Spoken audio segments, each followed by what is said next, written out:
Nick, thanks for being with us here today. Thank you for having me. So you were on a panel earlier today at Cannabis. Talk about data and cannabis. Talk a little bit about what that conversation was about.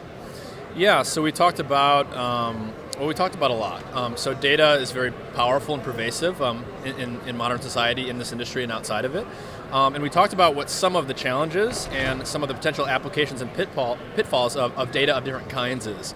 So on the one hand, you've got qualitative data, and that's what Leafly has mostly used for most of its existence. So that means using crowdsourcing to get a massive amount of user input in the form of reviews and other things about cannabis products, what strains are out there and how they're affecting people. And on the opposite end of the spectrum, you've got quantitative data. That's stuff that comes from the research world, from scientific and clinical studies. That's stuff that comes from lab testing. That's another thing that we talked a lot about. And we need to figure out how to merge those two things.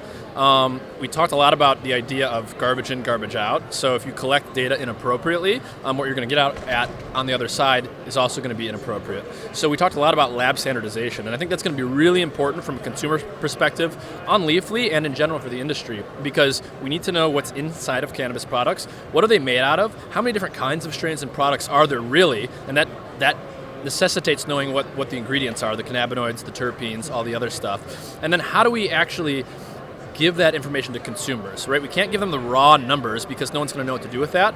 And so I think a big challenge for us at Leafly is how do we utilize what we're good at, which is consumer education about cannabis, to bring that kind of quantitative information to the consumer so they can make the most informed purchasing decisions that they can. And how do you do that? Because it's really marrying up sort of the science terminology that many folks in this room understand and know, or at least pretend they understand and know, to actually something that a consumer who's coming fresh to it will understand. Yeah, I think the key is going to be to take valid lab testing data, which is information that consumers are very thirsty for, and present it in a very visual way. Right, so instead of telling someone that the CBD to THC ratio is 2.3 and there's 0.6% myrcene and blah, blah, blah, we need to present it in a very visual way so that this product will look different from that product. And so part of my job is to tackle that design and data challenge. How can we take that data and use design solutions to come up with a visual language that helps people navigate a very complex product space? It's such fruitful ground, really, right? Yeah. It's like creating something from new in a really exciting emerging industry, which the general public really has limited knowledge of. So it's an interesting challenge, even from a case study perspective. So my question is, are you finding it fun? Yeah, absolutely. I really like it.